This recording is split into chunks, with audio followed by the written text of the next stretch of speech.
Thank you so very much, Casanova. We'll be checking back with you after this set of games, after this best of 3. We got Sentinels on the red side here, Cloud9 on the blue side. And, I want to swap that. Oh, sorry. I want to swap that, Jolly. Swap that. You're right. You're good. Swap that.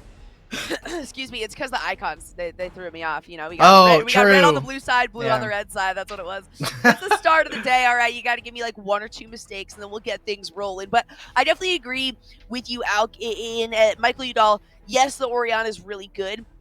I wouldn't necessarily qualify a ban. You also have, really fun counter picks. You've got the Ari, which is also a prio pick for Michael Udall. Recently mentioning on Twitter, if you think my Oriana is good, you better check out my Ari or just wait to see my Ari. So if you've got a limited champ pool like that, you might as well let them try to run with it and ban out things that you really want to avoid in terms of the composition overall. I don't want to be results-based analysis already, but if we're talking about checking out his Ari, it's got 0% win rate, so they need to check the stats on that one for Michael Udall. Maybe you head back to the training lab, you get in the practice tool, you play a little bit of Ari.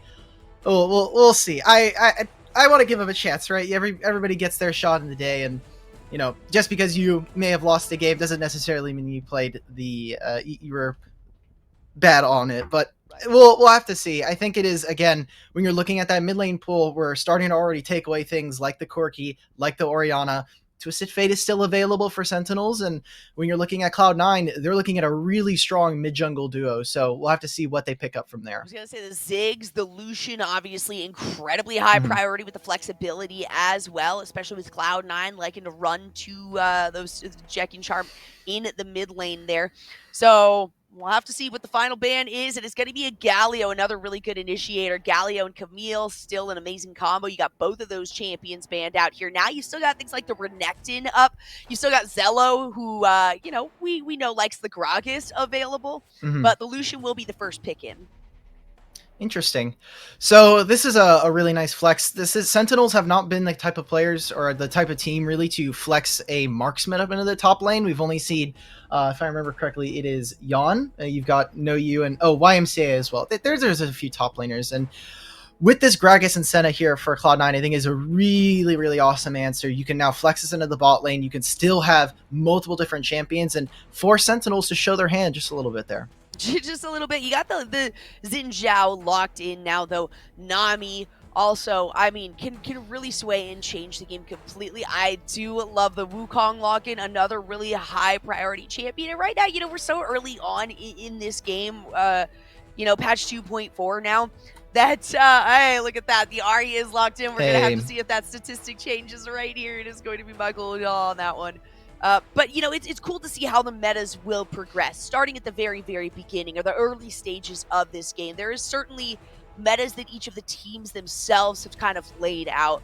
And as the game evolves and as people figure out more combos and compositions and things like that, it'll change. But there's just so much opportunity for these players to really do whatever the heck they want in these kinds of tournaments. But the final lock-in is going to be the Jhin there. And it's looking like a lot of damage from the side of Cloud9, a lot of initiation. Giving Zello his tank, again, this feels very on brand for Sentinels, and what I need to see from this is now you have a really strong bot lane. You're going to be going kind of bot lane for bot lane at this point, with Jhin Senna wanting to take control of the early game. Same thing with Lucian Nami. You have a lot of tools to access in the laning phase. What do they do? Because I remember this first qualifier looking at Rest and Beg and thinking, you guys are definitely role filling. Like you guys are doing, we're doing stuff. You're hitting the minions, you're hitting the creeps, you're getting onto the turrets, but some of the positioning was not quite there. And either they need to take a step back and say, hey, we're here to be supportive, or we're just going to try and take it to C9, whereas 4 members, they're just invading for this early game. They want to make sure they get the first bounce in and get some vision down.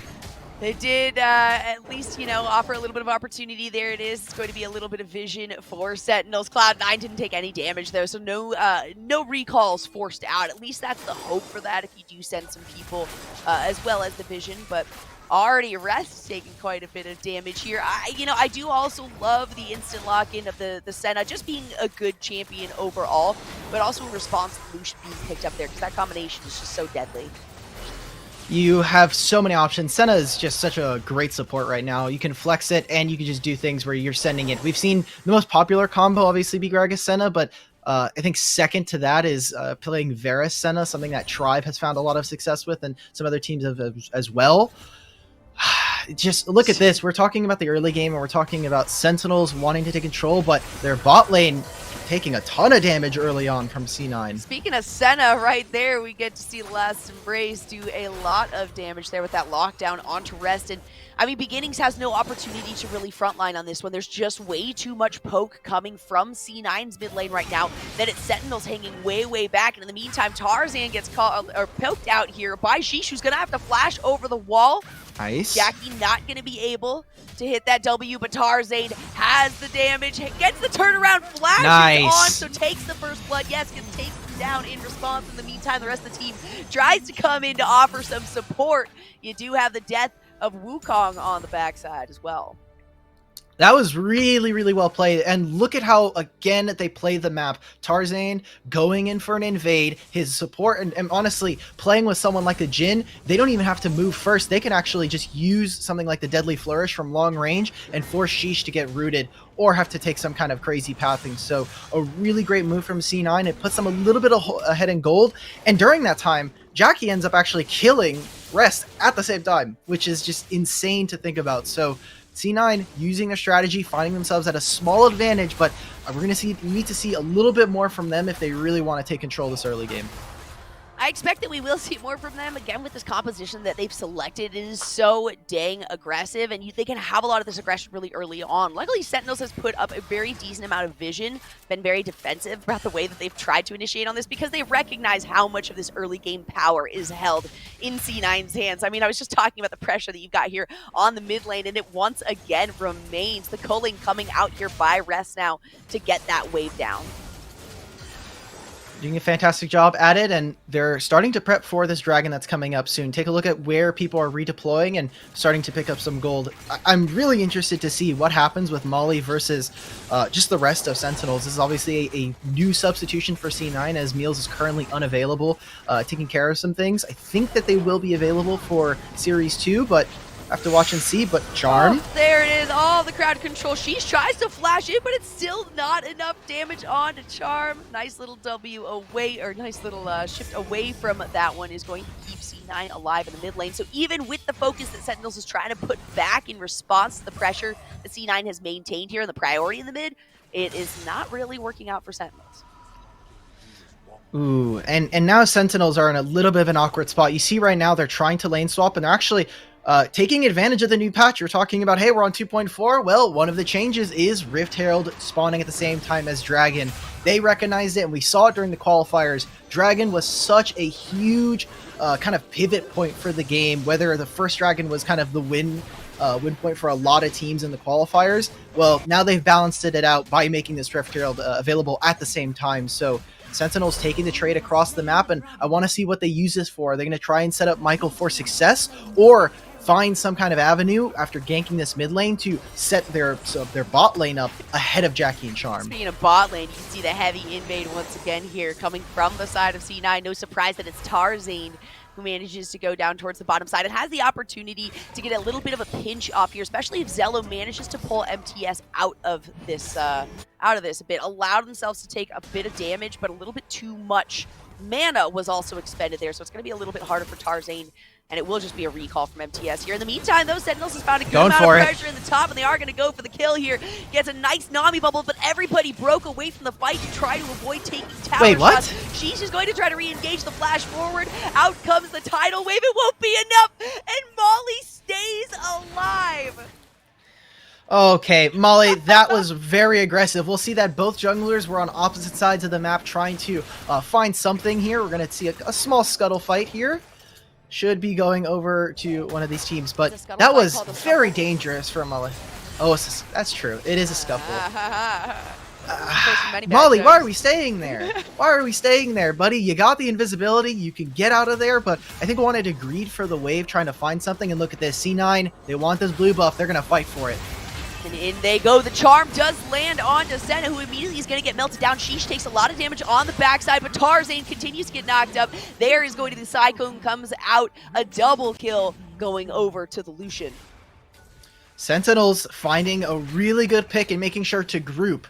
The problem here is now C9, they've lost a few members now, they've given over some kills, and the only way you can try to punish this is if Sentinels are going to overgroup, make sure that they're always staying next to each other, pick up some waves, pick up some farm. I like this from C9, and I like this from Sentinels, the certain answers we're seeing to each other's meta, but I mean, this game is still rather close. Everybody, I think, coming into this match, I don't remember who, but someone from the community did a poll talking about who would win this match, and it was about 65% in favor of Sentinels or in favor of Cloud9. We'll have to see how that goes as we continue on. I was kind of when you first said Sentinels, I was like, wow, that's more Wow, than yeah. I would have assumed. Even I was confused. I was like, wait a minute. I think we've talked about some of the games that Cloud9 has had in the past so far in this Summoner series here, and even the games that Cloud9 has lost, it's really just kind of been them going a little too hard, or them saying, all right, you know what, we'll give this one over. We've already kind of lost it. This one isn't in our hands. We know we can control the next set of games. So they come in with a lot of confidence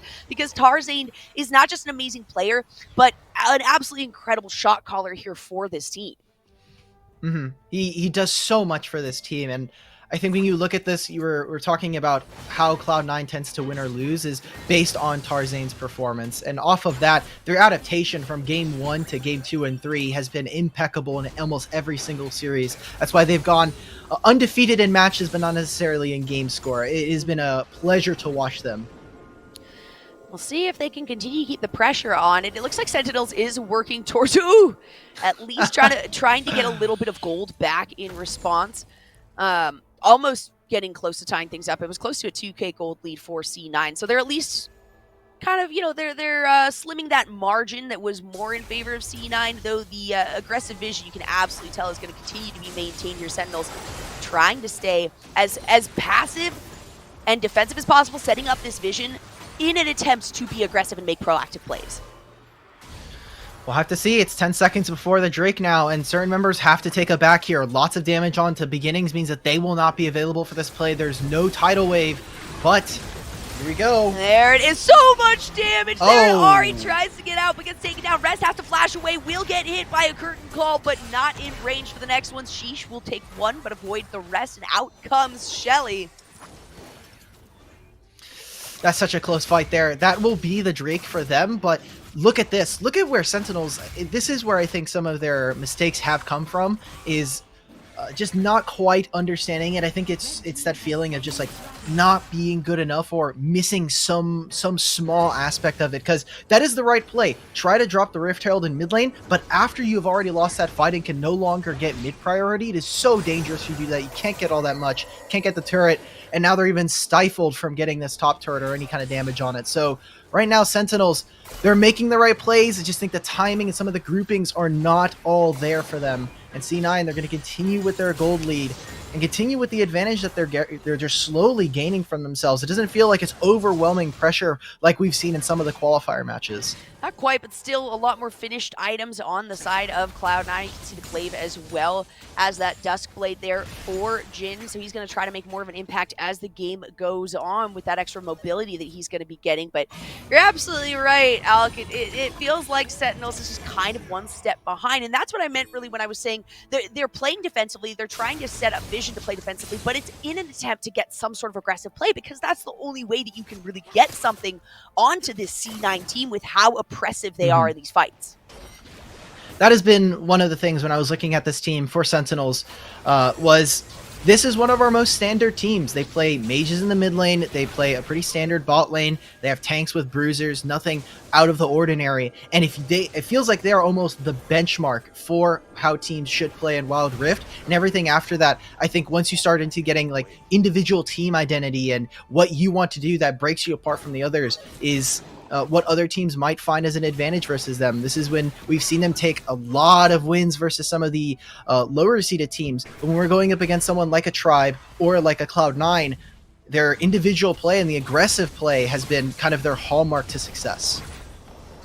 It's really working for them too here. I mean, we can see that the pressure has just been maintained. It's been constantly Sentinels is trying to respond, really, and that's a lot of what it is, reactive play forced onto Sentinels, which is very common. But C9 recognizing, hey, we've got pressure in this mid, we have for the whole game, let's just keep it up. This is where Sentinels keeps trying to attempt some sort of recovery, trying to throw the Rift Herald down there, trying to get some sort of responding pressure, and if C9 can just keep the pressure up in response, then there's going to be no possibility for it. In the meantime, you can continue to get this pressure here on the side lanes, and there we can see all 5 members go in onto MTS. The curtain call will come out. Michael Udall gets the charm onto the other side, and that's going to be a flash away. Not even the spirit. Good job, Rest. In comes a beautiful tidal wave.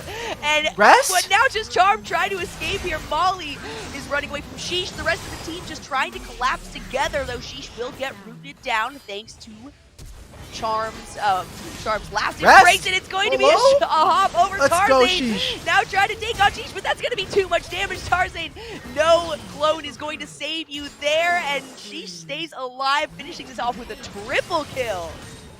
Okay, that was all individual mechanics there from multiple members of Sentinels. That was a really well-played team fight from them, where they end up coming out huge. If they don't win that, I think that might have been the death nail that C9 plants to try and find themselves a victory in our game 1 here. But Rest doing so much damage in that last fight, and then Sheesh, a really great pair with this Nami, can constantly slow, and a bunch of movement speed that you're getting now. A lot of damage for them, and they will have first say onto this Drake. They will get themselves the scuttle, and they will be able to kind of just shove any members of C9 that are entering if they can stay stalwart in the river here. First tower down as well, and now the gold lead is in favor of the blue side here. Sentinels finding themselves not just that first tower on this, but also a lead in kills. The culling coming out again by Rest to get some more pressure here in this mid side, and obviously C9 trying to put some focus here towards this dragon. Gragas getting pressure on the bottom side as well on that dragon lane, and mid lane is pressured up, so Sentinels is really going to have to try hard to get this dragon priority. They look at this. They're all fighting for mid lane. They want to have the wave shoving into the turret. They want to say, we want to be able to roam out of this, but now it is C9 in position to defend for this Drake. They're going to start it up. Current call comes out. Sentinels, this is dangerous. Is dangerous, and that's a lot of damage coming from the curtain call. The culling to follow it up, and goes the Gragas ultimate, and oh my goodness, down it goes Lucian onto the backside. Comes the Akali. Molly doing so much damage. The ultimate as well from Wukong coming out. That Cyclone just getting 1, and a double kill will allow them to follow this up. Tarzane tries to go in for another, but will be taken down, and it is a shutdown. That is good. That's good for Sentinels. C9, they have a proclivity to just kind of overdive sometimes, but a great fight for them, and now slamming themselves in the lead. They're now firmly in the driver's seat. They didn't end up taking the dragon, so the dragon was just a spectator to that fight. I think that they're going to reset it, probably go straight back over to this pit, but that was an amazing fight, and again, led by Tarzane on this Wukong, and with the backup of someone like a Senna, someone like this Jhin, they've done a fantastic job of cementing themselves in this game.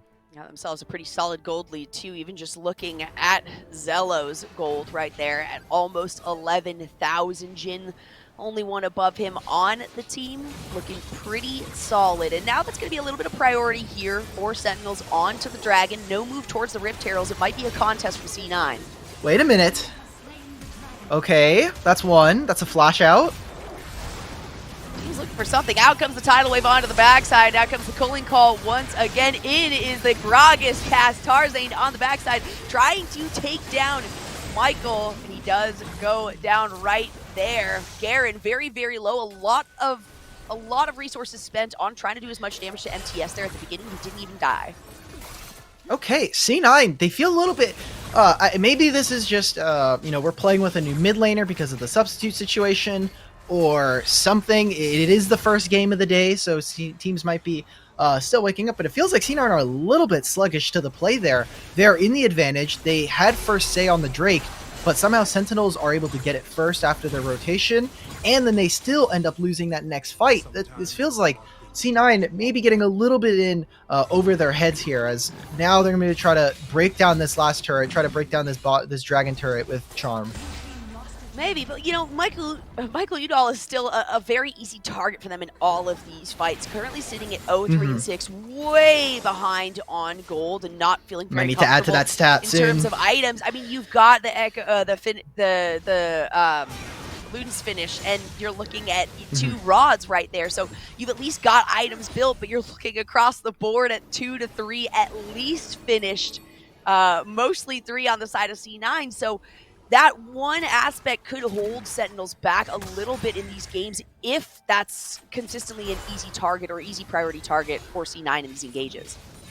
For sure. It's, when you're looking at Ari, I don't think anybody would say, oh, Ari's a really easy target to find. She has so much mobility. You also have the Proto Belt boot enchant. You think you'd be able to get out, but a lot of sticky members from C9 keeps them on top of them. And look at this, again, fighting for mid lane. They want to try and take control of this. And off of the back of MTS, I think when we're looking at this team, you're looking at Sentinels, obviously Michael Udall is the big front runner for the names, but MTS and again, the Baron laners that we've had in the majors and even in the qualifiers have all looked amazing. And MTS in particular has looked like one of the better top laners that we've had in the tournament. You've also got a little bit of not reconnaissance, but Zello did play with Beg and Pierce J, the coach here of Sentinels, previously for Arena of Valor. So, you have to consider that there's a little bit of understanding in terms of play style as well coming from the side of Sentinels. Hopefully a little bit of forward thinking from that player, but, you got to consider how much of an input Beg really has on all of this coming in, especially as this Nami, as someone who's really backline.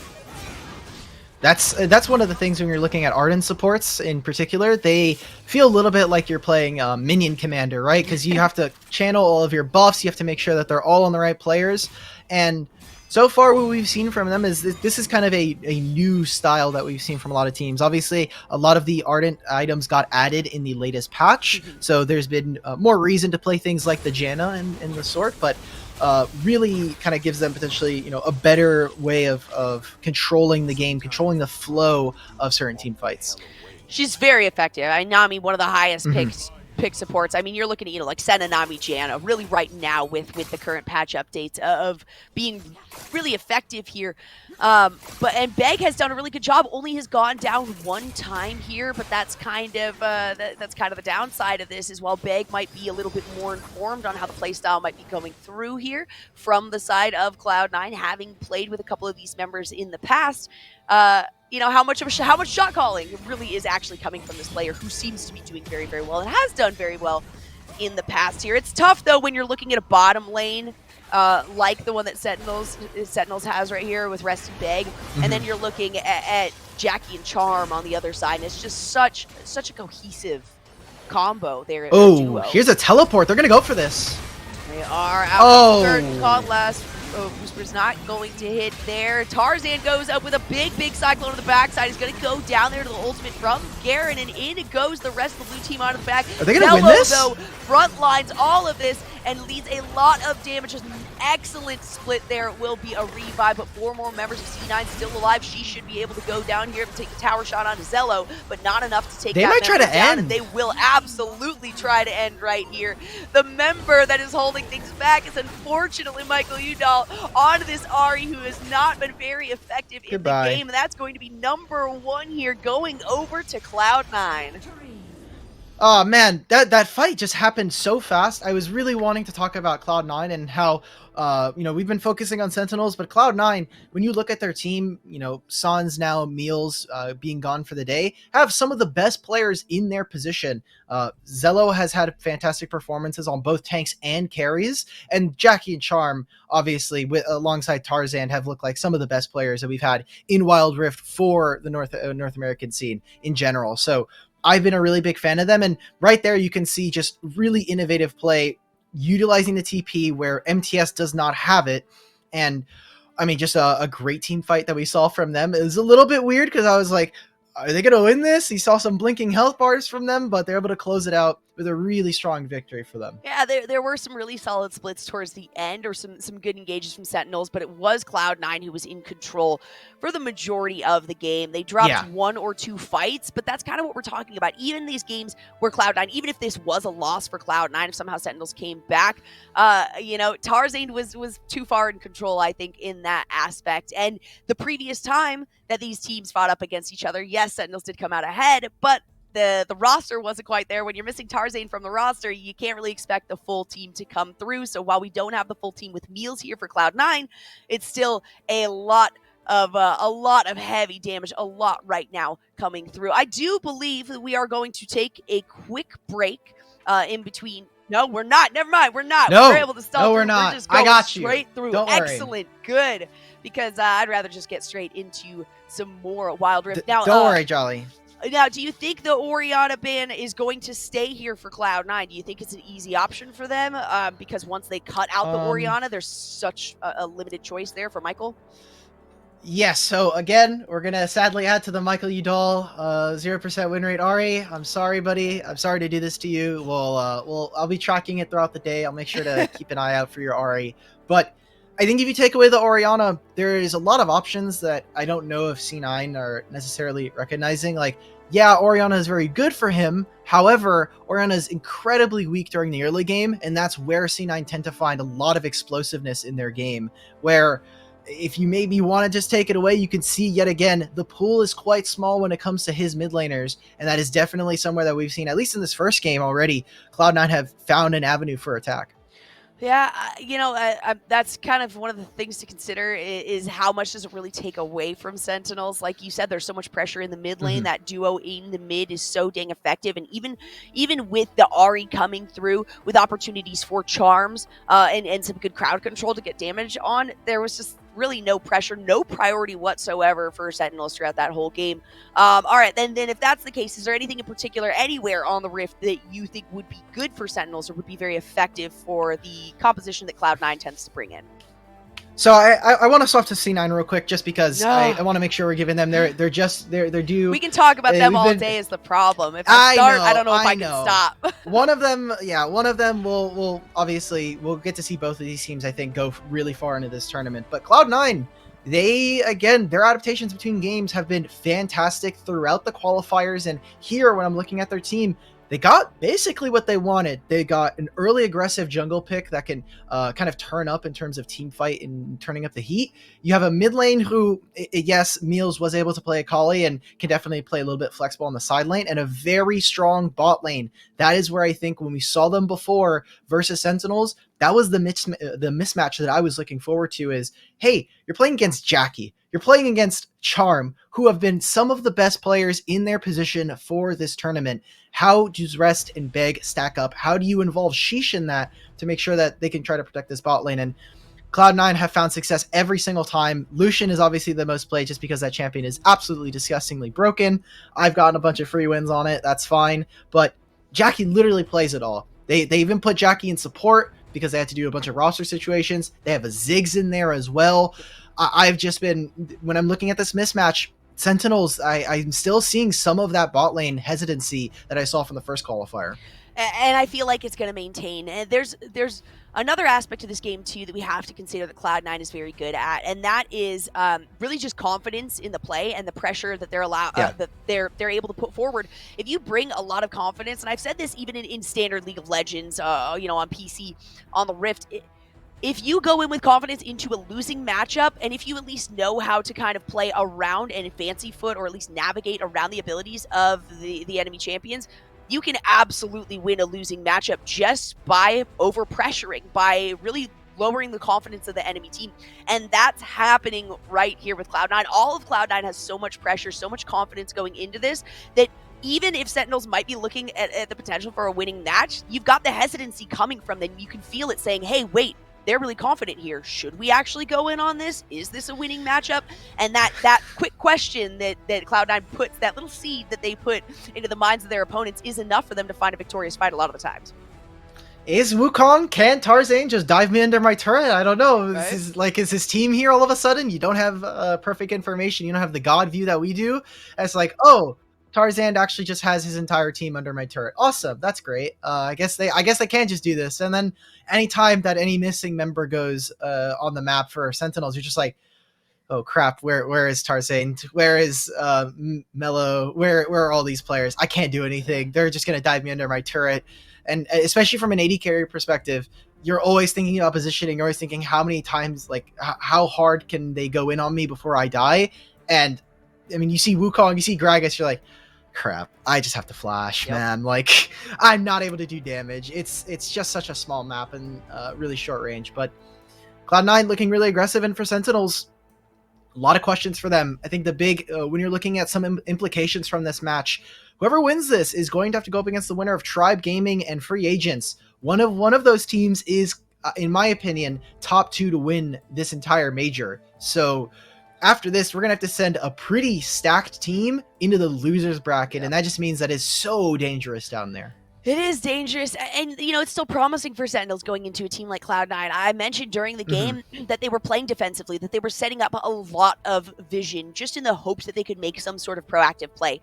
It wasn't really allowed at all. Cloud9 had a little bit too much Yeah. invasion, and even though there wasn't a ton of vision on their side, it didn't matter because they picked up the sweepers, they got rid of the vision sentinel put down, and it worked out. I think we got the draft for game number 2 coming up, though, and we do have Cloud9 taking that first game, so it is match point here. Sentinels need to find themselves one so that they don't immediately drop into the loser's bracket.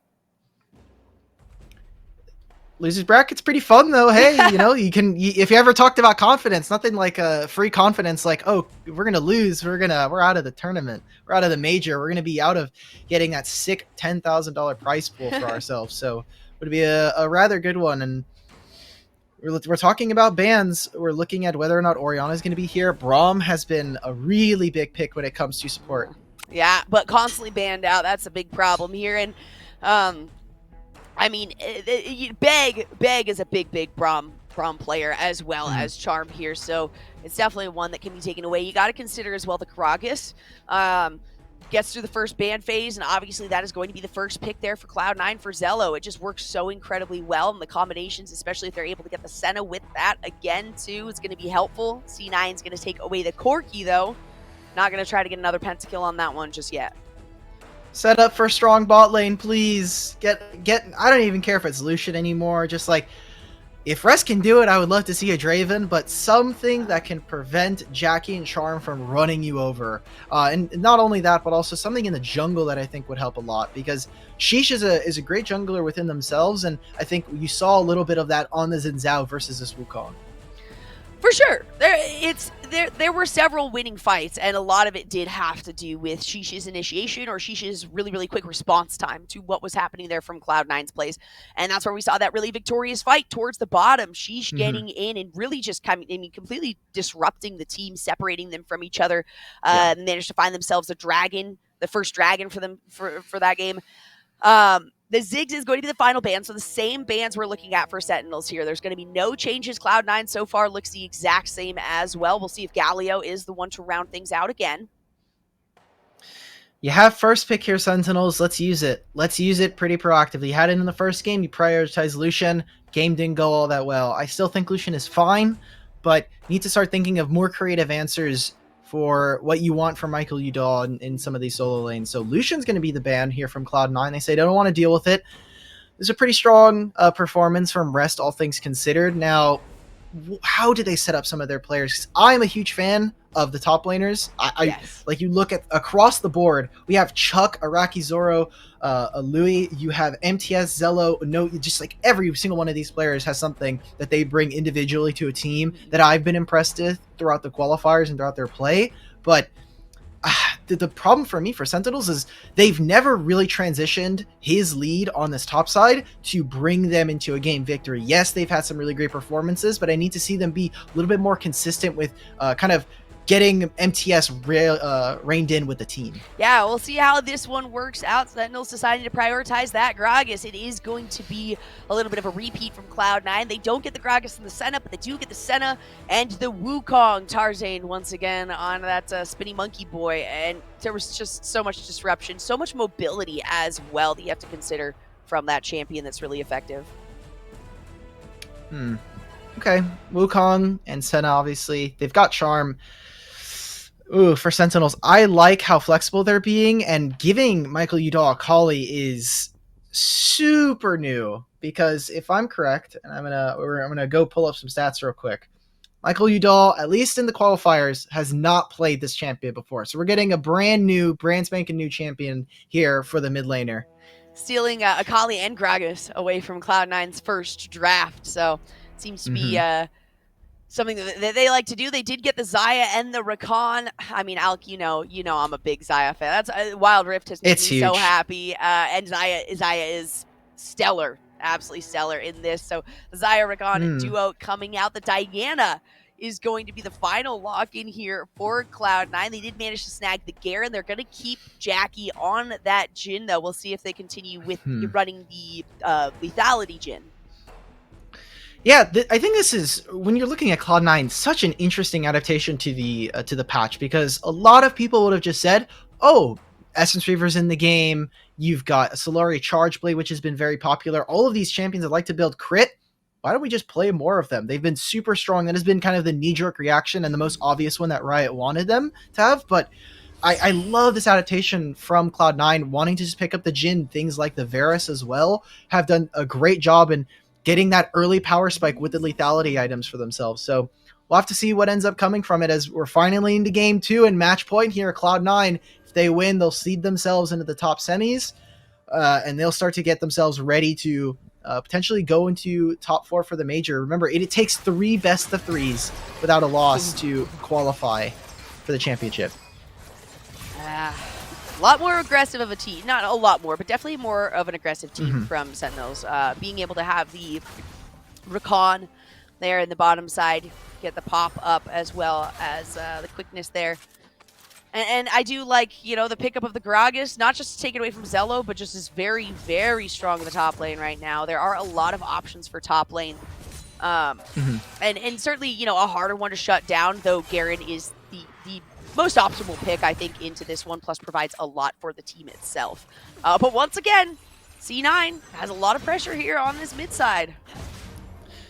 They're taking control of the matchup, and we'll have to see what happens when we get to that early jungle pathing coming out from both of these two. Has been influential in both of their teams' successes. And I was looking at this composition for Sentinels. I'm loving this bot lane pair for Rest and Beg. Obviously has a lot of innate synergy just from their kits, but you look at the rest of the team for C9, they want to dive towards you. Garen wants to run at you. Diana wants to dive into you. Same thing with something like a Wukong. And Xayah is just like, oh, awesome. I get to lay down all these feathers. You run into me. That's awesome. I will take that every single day of the week. I do think, too, you know, the fact that C9 has been prioritizing Senna is very, very helpful for them. That's another thing that Sentinels could have tried to do there. Get the Senna lock-in early on, because the amount of pressure, especially here in the mid lane, that she is able to offer, and the amount of escapability, too, is insane. And look at the double root right there, as I try to talk about it. Charm almost finds first blood without even getting the help of Jackie. This has been one of the problems that we even saw last game, is Beginnings taking a lot of damage before certain fights, before certain windows out on the map, and ends up coming up short for teams. And now look at this. Both of the AD carries will go find go back to base. And now Charm says, hey, look, I don't need to go for items right now, or I can take a little bit of a later recall, and I can start to get vision all into this bot side. And now that they know that not only Raptors is available, they should say, hey, She's is on top side. Zello, play a little bit safe, or just get ready for a potential dive, as even the support coming out, Beginnings, is trying to do some work on their own. And you'll notice, too, that C9, this is how aggressive they want to be. They already have 2 sweepers on the team. Rarely do you see another team go for sweepers that early. They want to try to get some vision down for initiation, but instead, as there's initiation coming through, Charm is going to miss that last embrace, take a bit of damage. Charm flashes away on that one. Charm, come on. Yeah, that was it's fine. Charm's fine. The flash is going to be bad, and we'll have to see if Sentinels end up going for a punish, because now that you have that away, look at how many engage tools you have. If you can try to find Senna, she can't get away from you, don't have exhaust, at least for the next few seconds, should be an okay matchup for themselves if they can find it. But a lot quieter this time around. Jungle's not really doing all that much. They're farming, they're going to find some recalls, but I think most of this is going to come down to that first Drake coming up in the next 30 seconds. Remember, they traded it last time, and already Sentinels on the first move for this Drake. Yep, trying to get some aggressive vision down. Again, there are 2 sweepers, only 1 up and available, though, for Cloud9. So we'll see if that one is utilized. It's Charm that's holding that one at the moment. They did just navigate along that side, though, so some good early vision from Sentinels. Now they know that Wukong is on the bottom side there. They'll see them. Again, it's cool that you have vision, but it's what you do with it that is most important. And it looks like they're not willing to make the trade. They're going to be the first ones out onto this river. And they want to try and prevent members from C9 from getting into this. But watch where Diana is on a ward. But if they can get that flank, if Molly can find something with the Moonfall, it'll be devastating for Sentinels. Looking for something here. The last embrace is not going to They're hit. going for Tarzan it. decides to go in. Out comes the Cyclone to flash forward, as well as the ulti there from Senna. On the backside, though, the root does find Wait a one, but minute. the ultimate has to be used defensively. Tarzan goes down. It's going to be first blood in favor of the blue team, and Gragas picks that one up. Molly! Oh my goodness, the moonfall there, you were calling it, is amazing, but it's still not going to be quite enough. Sheesh, the only member to go down, ends up being right now a 2-for-1 in favor of Sentinels. Still pressure being held, though, by Cloud9, trying to do what they can here, and that should be the end of the fight. C9, I love the aggressive look, but you need to have all your members all in one place. We saw there, they split the fight, and it allowed for Sentinels to come out a little bit ahead. They're still down in gold. It's about 1,500 gold in their favor, and already C9, they're going to be first back out onto the map. Some of their members will be missing. Sentinels, they can try to bully their way, try to force strong-arm C9 away from this river. The entire time, Riptail's like, guys, I exist. You guys could fight me. Key ultimate's now missing from both teams. I wonder if C9 are going to look to fight this. Zello's moving. Not much of an opportunity, but yes, the rest of the team is going in. That's going to be a lot of the blades coming out. The blade caller finds a lot of damage there, but it is going to be the moonfall as well. And then Wukong finds one. Tarzan gets one on the backside. MTS split off the rest of the side. Rest is the next one to go down. Jackie decides that they want to continue to engage on this, but no, it won't. It won't be ended there with the W. Okay, well, Sentinels, you tried right there. Your team is so reliant on having your ultimates that C9, they are able to push themselves in. They have a bunch of stat stick champions like the Wukong and Garen, and they're able to take this dragon, take a few more kills, and now C9 have to be feeling that confidence we were talking about. 4,000 gold in the, or 5,000 gold in the lead now. They are looking rather strong against Sentinels. This is the last opportunity here for Sentinels to try to, climb their way through the winners portion of this bracket. Things are not looking good, though. Only less than 6.5 minutes in, and you're looking at almost a 5K gold lead here for Cloud9. So a lot of successful early fights. Even though it's only 2 and 4, they have managed to grab a lot of objectives, already taking down the first tower in the game with the first dragon. They're doing a lot, and a lot of this comes from the mid lane matchup, and you'll see it right now on your screen as we're watching the dragon lane. Michael Udall trying to stay in lane is about a full level down, and you look at the items, only a haunting, guys, and the new item for magic penetration sitting in inventory, while Molly already has the Roa, already has a needlessly large rod. It's looking dangerous. Oh, wait a minute, they're fighting on bot side. We do have a bit of a fight on bot side, and oh no, that's a flash away from Molly. Akali almost gets taken down, but the charm is going to follow it up. Quickness, maybe not needed there, but it was. It's a helpful one. It is helpful. We're helping. Short enough cooldowns now. We're on Wild Rift right now, but that is going to be a second mid lane turret down in favor of Cloud9, and possibly one here on the top side as well. Yeah, this has to be the trade here. Sentinels, they're getting mad desperate now. They're just like, okay, we need something. We need to be able to get any kind of kill. If it's onto Molly, if it's onto this Diana, fine, we'll take it. But Cloud9 not willing to give up an inch without giving up a few more as they take that turret, they find a kill. And they're even able to find, or not a kill, sorry. They're able to find another turret, so with the Rift Herald here, this is massive for Cloud9. Got the curtain call coming out. It wasn't a steal of that blue ball. Out comes the Cyclone Tarzan on the backside. Tarzan doing what Tarzan does best, which is initiate and engage. That's going to be a double kill. And we've got 2 split fights going on right now. Jackie's going to find success in one, and that's going to be Zello's ultimate to find the other one. And oh my goodness, Cloud9 keeps finding successful fight after successful fight, and now Shelly is down here in the bottom.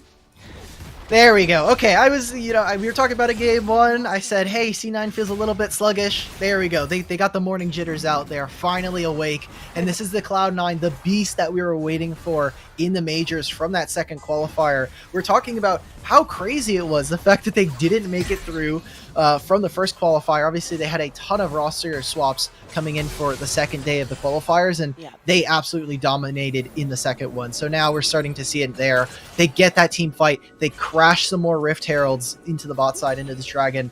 And now with a 9,000 gold lead, I think that right there clinches C9 the win. and it's a huge mountain for Sentinels to try and climb. You're looking at 2 levels up on multiple members here. Mm-hmm. You know, okay, we just finally hit level 9 for 2 members there on Sentinels. I think it was MTS and Michael Udall there. But I mean, my goodness, the amount of extra gold that you are getting into the pockets of C9, the items that we're already seeing. Once again, you've got the Glaive and the Dustblade finished, as well as the Roa and then a Rabadon's there on this Diana. There's just too much initiation, too much damage, and too much consistency, honestly, in the playstyle from Cloud9. They're always sticking to the same style. They're always finding success. If it ain't broke, don't fix it, right? And they're making really great use of this. And look at, I mean, just look at how dangerous it is now. Not only do you have the wards, Michael Udall gonna have to flash out. You just also have these Jin traps that just give so much pressure into the jungle. Sheisha's just trying to find any kind of camps that he can, but we'll find it is slim pickings in the jungle for the Xin Zhao. And now with Dragon up in 5 seconds, C9 already in position. Sentinels, they have to be feeling that pressure, feeling a little bit of that heat from C9 saying, hey, come and make a play, come and make a play. You're going to end up losing if you don't make something happen. And you know, looking at the other side, too, Sentinels. While I love to see the Infinity Orb, you know, that's really helpful against low health champions. And the problem with Cloud9 is that very few of them have been getting low enough for really to have an impact, because there's so much of a front line from Zello and Tarzane here, and they're going to find themselves a Mountain Dragon, second dragon of the game. They have 4 towers right now and are getting ever closer to a 10k differential. What do you, as Sentinels, is there anything you can do here? Pray that Cloud9, one of their phones overheat, or, you know, like they just get a lucky pick. This is one of them. If you could try to find this onto Jackie, maybe force a summoner spell out, but only gets the heals, able to escape even through all of that CC. Through all You're of gonna need that. to find a lot of damage, and it's just not there yet. Including the quickness came out just to try to get the sag on that, and it still was not enough to even get Jackie down below half health. It's just so difficult at this point now. It's just, like, look at the item differential. You're looking at the gold. You're looking at some of the levels. Levels in this game are relatively close. It's only about a level for each member. But, I mean, like, this game is kind of really doomed for Sentinels. I don't want to be as defeatist as possible, but, like, C9, they have full control of the jungle. They have full control of almost every single lane. Sentinels don't have a lot of comeback mechanics, like a free engage. A lot of this is, again, kind of predicated on whether or not someone like MTS on this Gragas can find a miracle engage on a defense of the base. It is going to be a tough one. Being split like this is not good for the Sentinels team, though, and they are very, very split. It's working quite well for Cloud9, and a little bit more favoring of their composition at the moment. Plus, you know, having a few levels means that you can split off a little more confidently. Jackie is alone here, but will flash away, and the rest of the team finds an engage on the backside. The last embrace will land. It's going to be a route onto Sheesh, but Tarzane decides to go to the backside there. The Blade Caller will get a lockdown. Out comes the ultimate as well from Senna, but my goodness, we step away from Molly for half a second, and he manages to take out the entire rest of the team aside from MTS, and this looks like the end of the game once again for Sentinels. Nope. Finally. Oh, yeah, okay. Good. Okay. You know, Sentinels, they get a few more minutes, they get a few more seconds of airtime on the stream for today. We might see them later on once we go into the losers bracket, but C9 just looks so dominant. They're going to continue to bully the rest of Sentinels away from the map. They can go do Baron if they want, and there's not much the Sentinels can do. They're down so much gold at this point, and the items are just becoming way too big for Sentinels to even deal with. Oh, yeah. I mean, you're looking at 15,000 gold differential at 13 minutes, just barely hitting that. Yeah. Now, Sentinels might be trying to look for something here. I wouldn't necessarily suggest it, though. The rest of the team is there, but a little bit far back, and the rest of C9 also potentially looking to back up this mid lane. Not going to happen. Whenever I see Garen, I always think of Garen as like the height requirement. I'll hold that as I think this might be the last fight for Sentinels. Looks like it might be the curtain call on the backside leads to one death, a second one, as in goes Molly. The rest of the team trying to split off around here, but C9 is looking to get the cut off. Tarzane flashes forward. The Cyclone gets stopped, but the second pop will do it. In the meantime, Charm has to flash over the wall to get away from Michael Udall. There's another split fight. Once again, Cloud9 finds success here. MTS, though, will be able There to we find one go. of the shutdowns thanks to the Nexus turret there. Michael Udall, though, not finding the same kind of success as that top side fight ends poorly for Sentinels. Okay, well, when I said that MTS would need to make like a miracle save on the base defense, this was one of them. Just if they're diving under Nexus, hit them with the explosive cask and you try to find something. It will buy them a little bit more time in this game, but at this point it is just all C9. C9, if they want to end the game, they will. They have supers now in the mid lane and the bot lane, or in the dragon lane. You also have the dragon spawning in the next few seconds. They'll be able to get themselves closer to that soul point, but I really don't think we're going to see an Elder Drake this game. Nah, It's just too far away. They're so far ahead at this point. It's really ridiculous. I mean, it would be an absolute miracle to see another dragon spawn after this. Even, you know, have the ability to. And Sentinels continues to try to find some of these picks out and pushes a little bit of the team forward, but that's so dangerous to do when you've got so much more gold, so many more items. That's going to be the quickness coming out, but you're immediately exhausted, and that quickness is much, much slower. The charm does land there on to the backside, but it will be a massive pop-up, and the curtain call is just icing on the cake to the infinite damage that follows up after that moonfall. Oh my goodness, Sheesh is on the run, has to go down through, but Tarzan is in position to get the cutoff, but the rest of the team from Cloud9 recognizes that they can end right here. Just chase them away. Don't even let like, this is just sad. Just like this feels like a mercy execution. From the side of C9. They'll run it down into the Nexus. They'll find the fountain kill. C9 with a really dominant 2-0. And finally, we're going to be able to bring Casanova back on. How did you enjoy that game as a spectator? Look, game 2, not as much, right? Not as exciting overall. C9 kind of running through, stomping on Sentinels in game 2. But game 1, there was a lot of really good things that we saw Sentinels doing. I really was impressed with Sheesh in game 1, keeping up with Tarzan the entire time. Yes. I actually really liked the Nami pick for Sentinels. I felt like it allowed for the roams out of the support player to actually be able to help out with Sheesh a lot more, prevent some of the invades. They were able to contest some of the early crabs and keep the Xin Zhao in tandem with the Wukong. And I think Sentinels showed some really good signs of life. The problem is I have written down here, Ahri is useless. So yes, Ahri's thank you. Not looking like a champion I really ever want to see again. I don't even know if it was Michael. It felt like really this character just did not do anything in that fight, in those fights. I was really worried about that being picked again. And then Molly, coming in as the sub, playing exceptionally with the counter pick option. That Diana was creating so much pressure early on, had an item advantage going into Dragon 1, and we could see Cloud9 just snowball that advantage. So really exciting stuff out. But looking at going forward, C9 looking on point after game 1, really dominant performance from them. Do you think this team is looking on track to make a full run through this bracket?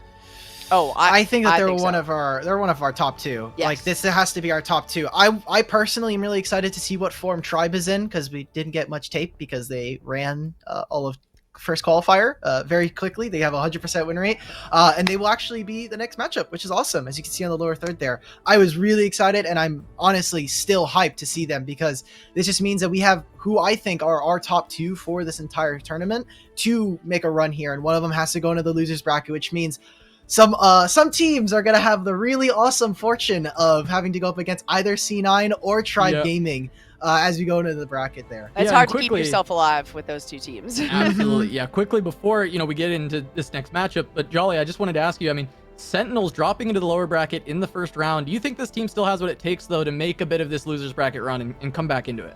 Oh, for sure. I think they need to shake off these games with Cloud9. That's the first thing. Just shake it off. All right, there's only so much you can do when you've got Tarzan in there. Drop the Ahri, I would say. Drop the Ahri. This is just bullying from Michael. Honestly, Ahri at this point should be picked only as a counter into Orianna. That's my decision making, maybe. But yeah, absolutely. They have the ability to. They fought really hard up into this top 8, so they can get through. It's just one of these 2 teams certainly seems a tier above that team. So I don't know how far they're going to make it, but they can certainly start that trek. Well, as you see on the bottom of our screen, our next matchup is going to be the one that Alk was alluding to. Super excited about it. Tribe versus Cloud9. This might be number 1 and number 2 in this tournament going at it here in round number 2, as a lot of our analysts have led to or alluded to. But before that, we are going to go to a short break. Our next series coming up right after this. Don't go anywhere.